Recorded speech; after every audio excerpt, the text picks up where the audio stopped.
For my technology lesson demonstration, I chose to demonstrate the technology-based tool Nearpod.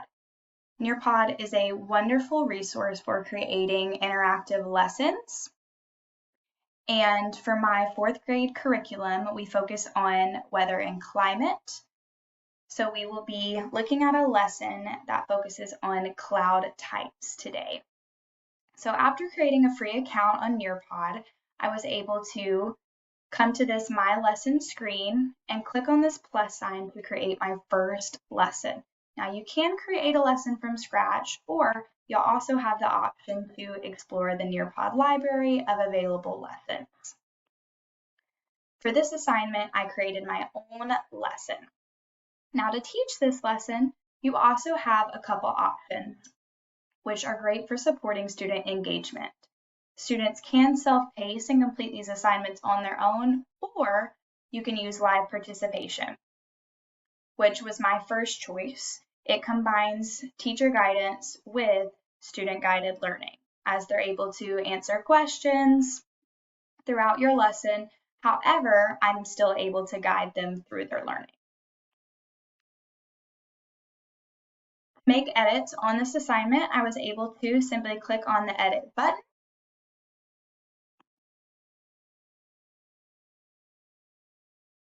And then it will take me into the creation tool. Now to edit my lesson details, I click on the lesson details button. I was able to adjust the title to reflect our subject, clouds, as well as the description to reflect our 4th grade standard. I also included a grade level and subject area. And then once I was into the project, I was able to click on this Add New button right here, and it allows me to add several different tools to this lesson. I can add in videos, slides, I can add in interactive discussions, quizzes, and other types of formative assessments. That was a recent update added to Nearpod. This area of formative assessment tools has been expanded and updated in recent years. To start off my lesson, I started with a blank slide and added in a title, an essential question, as well as a learning objective and standard for our unit.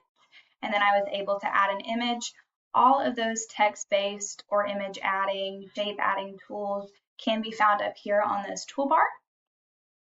Next, I wanted to activate my students' prior knowledge and get them collaborating, discussing with one another. So I chose to include a collaborate board, focusing on the question, what do you know about clouds already? Where students were able to go in and add their thoughts and respond to others. I also included the option, students can see names, which you can adjust up here.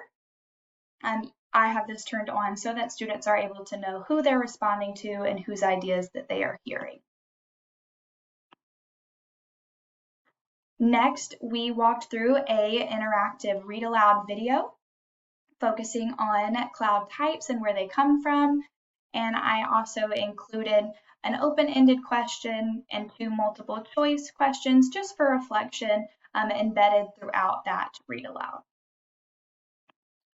Following that, I went over key vocabulary, utilizing own slides that I created, including a picture of each cloud type, as well as a definition and description of each type.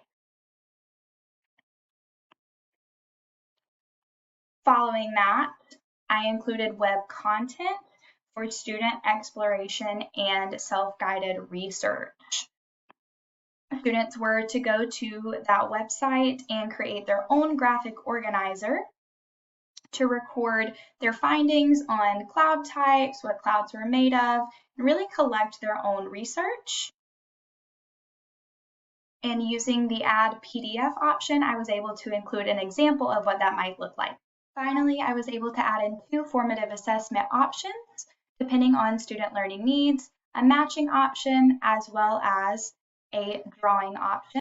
And finally, an open-ended question for my final formative assessment that can be answered either verbally or written. Then I save and exit.